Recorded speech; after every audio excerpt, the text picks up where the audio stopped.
In the annals of ancient Egypt, one pharaoh stands out as a legend: Ramses II. Known as Ramses the Great, he left an indelible mark on history. Was it his military prowess, his architectural achievements, or his longevity on the throne? Delve into the story of Ramses II and discover the answer to the question that lingers: why was he truly ancient Egypt's greatest pharaoh? The Nile River, the lifeblood of ancient Egyptian civilization, played a vital role in nurturing its people and providing the raw materials for their extraordinary achievements. Carving a path through the desert from its source in the Nihorango River, a tributary of Lake Victoria, it embarks on a remarkable journey of nearly 6,500 kilometers, flowing towards the Mediterranean Delta. The ancient Greek historian Herodotus declared Egypt the precious gift of the Nile, a sentiment shared by the ancient Egyptians themselves, who saw the river, along with the sun, as the very essence of life. The majority of ancient Egyptian society consisted of humble peasant folk who lived off the fertile plains surrounding the Nile River.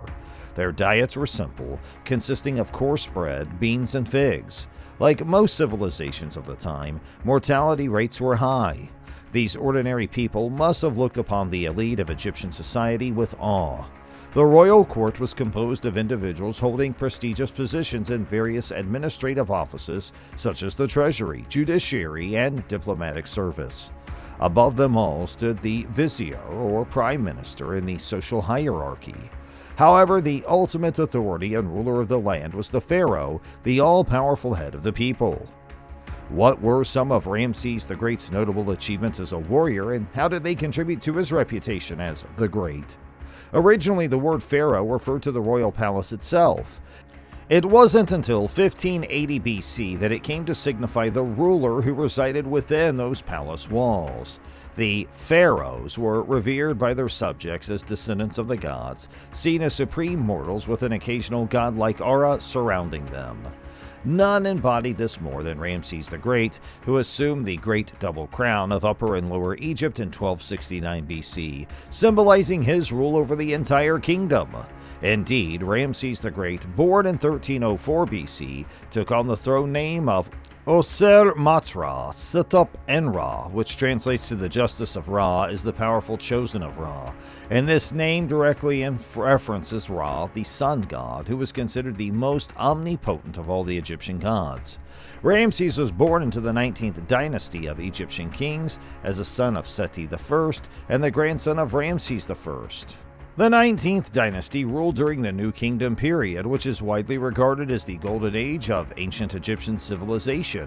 This era, spanning from 1580 BC to 1090 BC, witnessed the rise of many influential pharaohs who left a lasting impact on history. Among these rulers were notable figures such as Thutmose III, Hatshepsut, Akhenaten, Tutankhamun, and Ramses. During the reign of Seti I, Egypt embarked on a bold new foreign policy which included military expeditions against Syria and Lebanon. However, Seti's architectural achievements left an enduring legacy. He constructed magnificent buildings such as the Hypostyle Hall and the Temple of Amun at Karnak, and remarkable temples in Abydos. Ramses, being Seti's only surviving son, became the center of attention at court and the heir apparent to the throne after the death of his brother. As a young prince, Ramses spent his formative years in the company of his father Seti I, which prepared him for his future role as king. He shared his father's passion for building, which would become a defining characteristic of his own reign as pharaoh. Even as a young prince, Ramses supervised the construction of his father's temples and commissioned his own temple dedicated to the god Osiris at Abydos. Seti, sensing his own approaching end, recognized Ramses' outstanding qualities and appointed him as co-regent during the last year of his reign. Ramses recalled the thrill of this unexpected promotion, which brought him different kinds of riches. He became the eldest son, the hereditary prince called upon the throne of Geb, and was crowned king. The harem, a symbol of the pharaoh's exalted position, provided Ramses with a selection of beautiful women. The thoughts that spun around Ramses' head as harem girls and exotic dancers were brought before him to bewitch him with their charms can only be imagined. While Ramses was renowned for his achievements as a builder of magnificent temples, it is his victories on the battlefield that are best remembered in history and earned him the epithet the Great. During his long reign, Ramses established a formidable reputation as a warrior as depicted in contemporary depictions. One such depiction shows the mighty pharaoh holding a group of cowering Asian prisoners by the hair, ready to behead them with his axe. In his early years, Ramses accompanied his father on campaigns against the Hittites in Syria, further solidifying his military prowess. Since Ramses' accession to the throne in 1292 BC, the Hittites had maintained control over the northern parts of Syria, particularly the city of Kadesh, while Egypt exerted its influence over the southern regions. However, within 4 years of Ramses' reign, a revolt in the Levant necessitated his mobilization of troops to suppress the rebellion.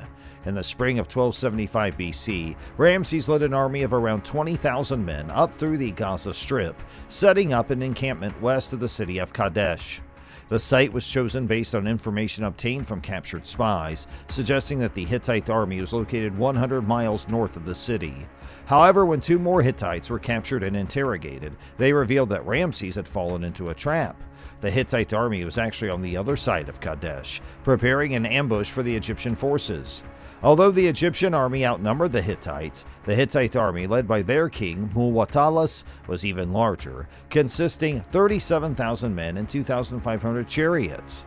The battle between the two forces ensued, with Ramses leading the charge on his chariot. The Egyptian cavalry, supported by mercenaries known as the Sardinio, fought fiercely with their horned helmets and short, sharp swords.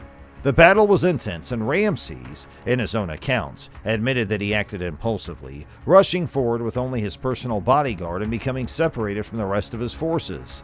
At this critical moment, Ramses offered a prayer to his god, seeking divine intervention and expressing his desperation. Fortunately for Ramses, another segment of his army arrived and rescued him from the dire situation. The battle was marked by the desperate struggle of both sides, and the outcome was uncertain.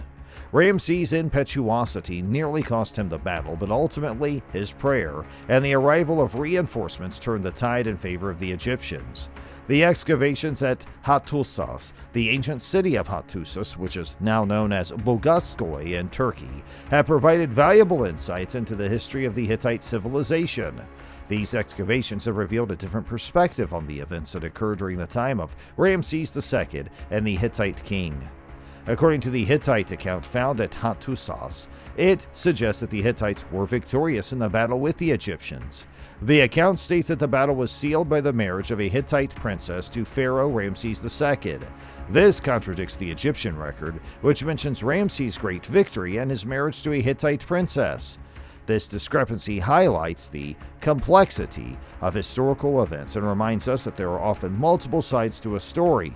It also emphasizes the importance of archaeological discoveries in shedding light on ancient civilizations and providing a more comprehensive understanding of the past. The excavations at Hattusis also uncovered other significant artifacts and structures showcasing the architectural achievements of the Hittite civilization. These include the temples at Karnak, Luxor, Abydos, the Ramesseum, and the rock temple of Abu Simbel, which are remarkable legacies of ancient Egyptian civilization and continue to attract visitors from around the world. One notable artifact discovered during the excavations is the statue of Ramses II, considered one of the finest portraits of the king. Made of limestone, the statue stands over 20 feet high and weighs over 40 tons.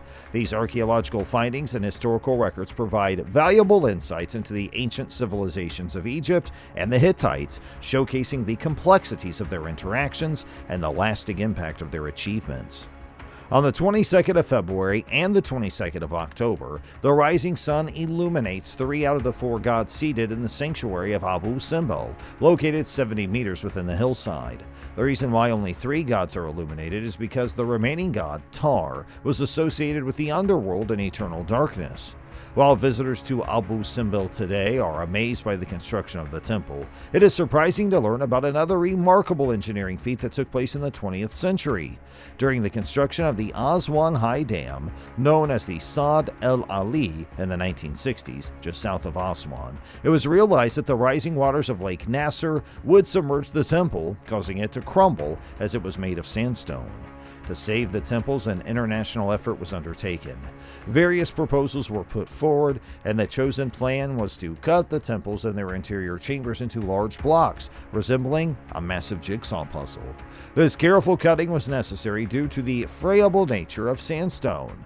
The blocks were then lifted 300 feet into the air and relocated 200 feet further to the north, where a new site was prepared.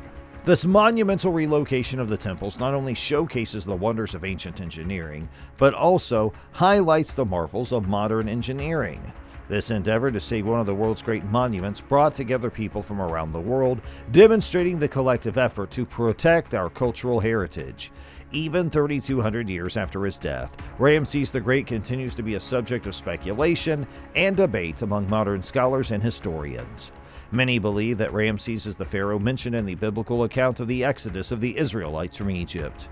According to the book of Exodus, the pharaoh enslaved the Israelites to provide labor for building temples in Egypt. Moses was sent by God to confront the pharaoh and demand the release of the Israelites. The pharaoh, identified as Ramses in some theories, initially refused to let him go, leading to a series of plagues and eventually the parting of the Red Sea, allowing the Israelites to escape. Ramses is one of the few Egyptian names mentioned in connection with the biblical account, particularly in reference to the city of Ramesses.